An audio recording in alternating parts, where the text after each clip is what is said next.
What's going on, everybody? This is Afro Think Tank. Today we're going to learn a little bit about the Frederick Douglass family, all right? His descendants, because they are about that life, and they have made Frederick Douglass proud.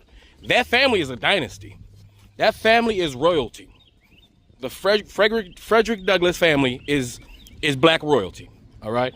And just like their ancestor, most of the Frederick Douglass family has continued the tradition of black excellence, of fighting truth to power, of standing up for African Americans' rights, and of just being overall great examples of what it means to be a black family. Just period. Like, they're awesome. Now, these are the real descendants. It's not Umar Johnson, all right? You know, the pretend, and descendant of Frederick Douglass, all right? This is the real, right? The real descendants of Frederick Douglass, all right? And we should celebrate them more often, right? And, fortunately for me, I live in a state at which, they have benefited us as black people and have provided us with a source of pride, as Marylanders. We don't actually say Marylanders. We from Maryland. All right, that's how we say it. I know it's spelled Maryland, like Maryland, but if you're from Maryland, you don't say Maryland, you say Maryland. All right, that's how you say it, Maryland. All right, but here in Maryland, right, the Frederick Douglass family holds a great place in our hearts, because like I said, this area in general is really the center of a lot of black abolitionists, a lot of black revolutionaries, a lot of black freedom fighters. And so, my area, which I was able to, be raised in, fortunately, or has drastically benefited from that, as this is the richest. Listen, where I live is the single richest place, most successful place for black people on the planet. On the planet. Not just America, on the planet. Planet. Why? Because we govern ourselves here. We are the council members. We are the administrators. We are the politicians here at the state and local level, right? So when I speak the way I speak from experience, right? When I say what it is we need to do, because we're doing it here, right? Prince George's County, Maryland. You got Montgomery County, Maryland, right? If you're black, you want to be successful, you want to move to a place where it's pretty much all black folk running shit, come here. You're African, you want to come to America, come to Prince George's County or Montgomery County. This is the single most prosperous place on the planet for black people. It's where all the smart ones and the rich ones live, here, right? Or they somehow, some way, they do business here, they live here, they work here, they're here. All right, so I just want to throw that out. Anyway, without further ado, let's look at this great dynasty, which we have the privilege to be connected to. Anyway, tell me what you guys think in the comment section. Afro Think Tank, some tea-song. I'm out. Hello, I'm Kenneth B. Morris Jr., and I am the great-great-great-grandson of abolitionist Frederick Douglass and the great-great-grandson of educator Booker T. Washington. Behind the history, behind the speeches, behind the movement, there was a man who refused to accept the limits placed upon him, a man who claimed his voice and in doing so helped change the world. And there's another part of his story that changed everything. It is a part of his story most Americans have never been taught. The years he spent abroad in Scotland, Ireland, and England, where his voice reached new audiences and his impact became truly global.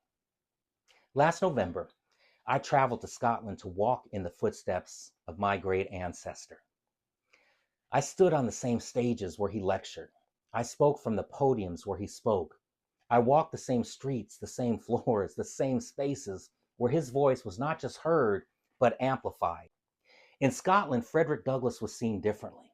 He was embraced not as property, but as a man, as a thinker, as a leader. I could feel what it meant for him to step into that kind of freedom. I came to understand that his story is not just American history, it is transatlantic, it is global, and it belongs to all of us.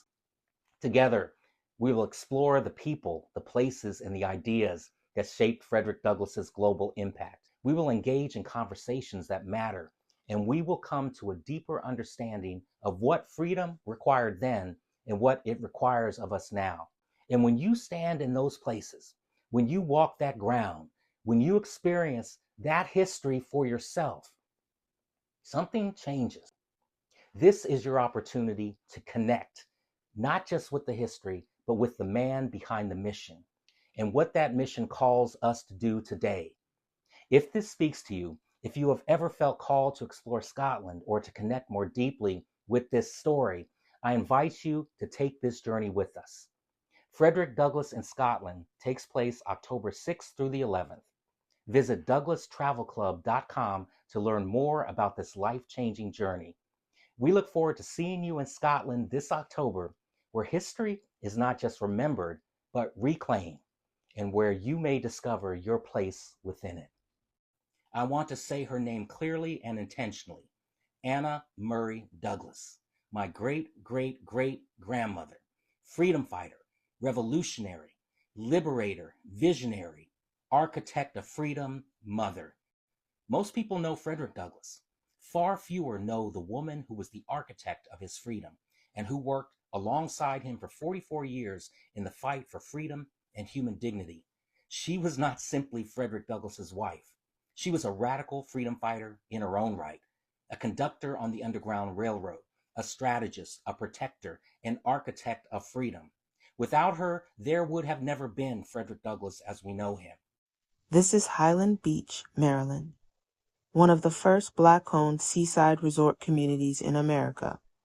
It was founded by Charles Douglass, the son of Frederick Douglass, at a time when Black families were denied access to beaches, resorts, and leisure spaces.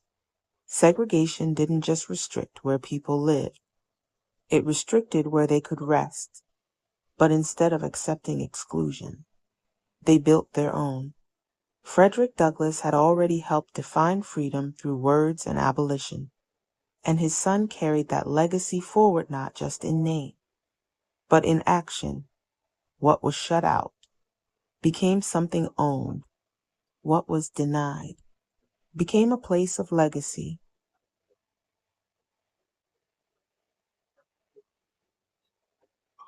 Douglass is my great-great-great-great. I am the great-great-great-granddaughter of Frederick Douglass. I am the great-great-great-great-grandchild. I've been counting on my fingers since I was like 5. Whenever you're ready, here we go. This is the 4th of July. It is the birthday of your national independence and of your political freedom. Fellow citizens, I shall not presume to dwell at length on the associations that cluster about this day. The simple story of it is that 76 years ago, the people of this country were British subjects. Oppression makes a wise man mad. Your fathers were wise men, and if they did not go mad, they became restive under this treatment. With brave men, there's always a remedy for oppression.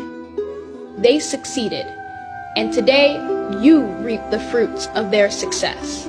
The freedom gained is yours, and you, therefore, may properly celebrate this anniversary. Fellow citizens, pardon me. Allow me to ask, why am I called upon to speak here today? What have I, or those I represent, to do with your national independence? Are the great principles of political freedom and of natural justice embodied in that Declaration of Independence extended to us? I am not included within the pale of this glorious anniversary. Your high independence only reveals the immeasurable distance between us. Did you ever wonder what happened to Frederick Douglass's children? History class taught us about Douglass himself, the self-liberated slave turned abolitionist hero. But they rarely mention the fate of his 5 children. It's a story full of courage, heartbreak, and surprising twists. One son fought bravely in the Civil War. Another built a beach haven for Black families in an era of segregation. Frederick Douglass may have been larger than life, but his children had to carve out their own legacies under his towering shadow. Number 5, Rosetta Douglass, born in 1839, was Frederick and Anna's first child. From the start, Rosetta's life was intertwined with her father's crusade for equality. She was literally born into freedom in New Bedford, Massachusetts, arriving just a year after Douglass escaped slavery and married Anna. Rosetta grew up as a bright, curious girl who loved reading. At age 6, she stayed with family friends Abigail and Lydia Mott in New York, who taught her to read, write, and even sew.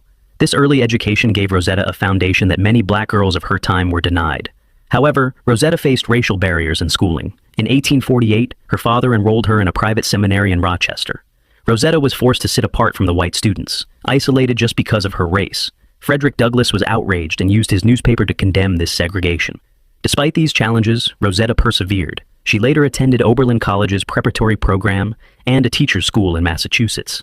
She refused to let discrimination snuff out her thirst for knowledge. In 1863, during the Civil War, Rosetta married Nathan Sprague, a freedman who had little formal education. Life with Nathan proved difficult.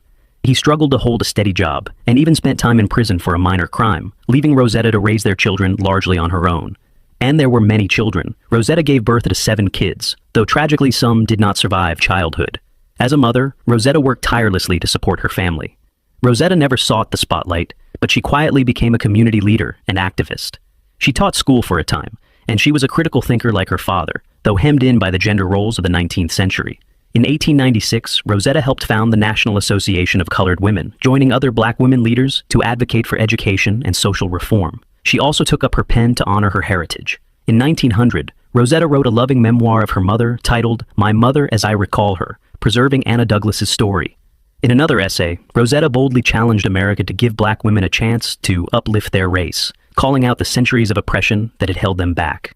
Through her writings and organization work, Rosetta found her voice as a champion for black women's education and equality. However, Rosetta's relationship with her famous father went through challenges too.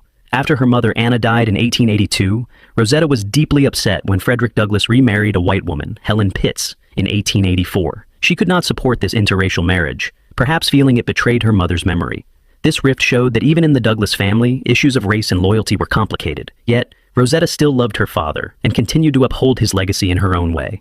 Rosetta Douglass lived to age 67, passing away in 1906 in Washington, D.C. At the end of her life, she was active in her church and community. Though history often overlooked her, Rosetta's life was one of quiet resilience and purpose.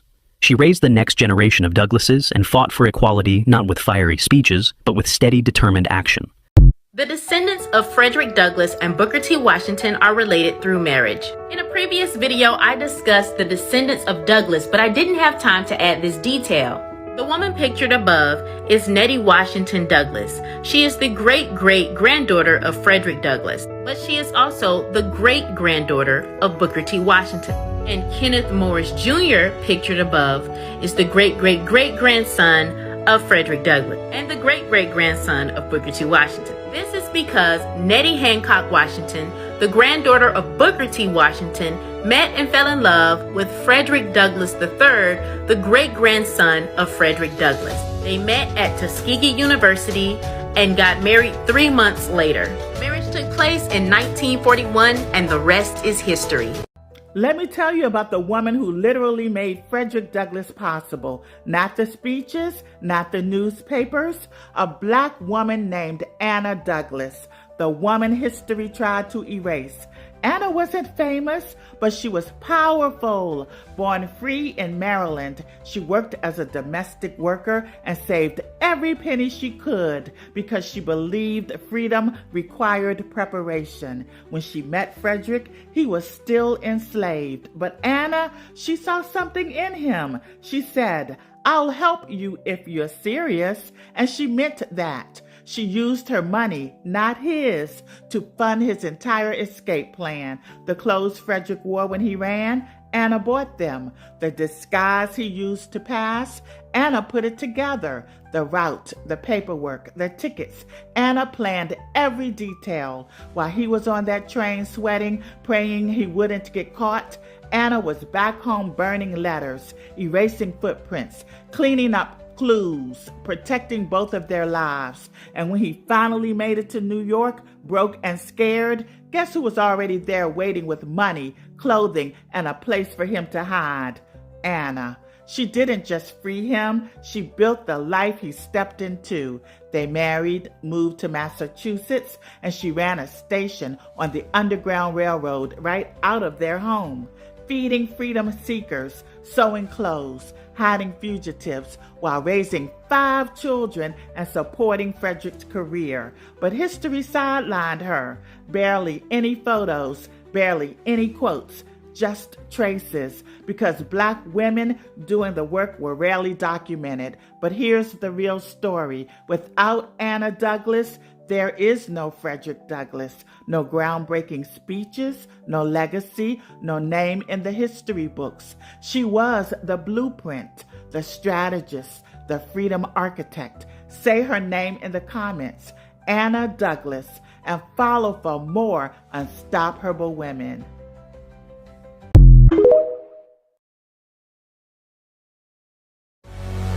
Who taught you to hate the texture of your hair?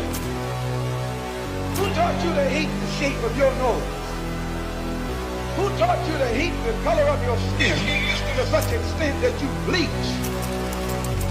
Who taught you to hate yourself from the top of your head to the soles of your feet? Before you come asking Mr. Muhammad, does he teach hate, you should ask yourself, who taught you to hate being what God gave you?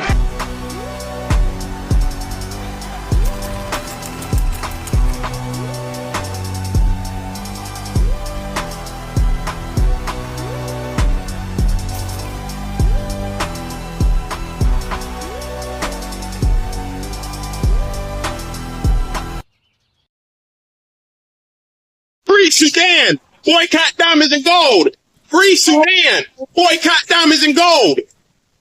We most definitely cannot forget about the people of Sudan! Thanks for watching Afro Think Tank. Don't forget to like, share, and subscribe. And follow me on Substack and Patreon for more content. Remember, it's Pan-Africanism or nothing.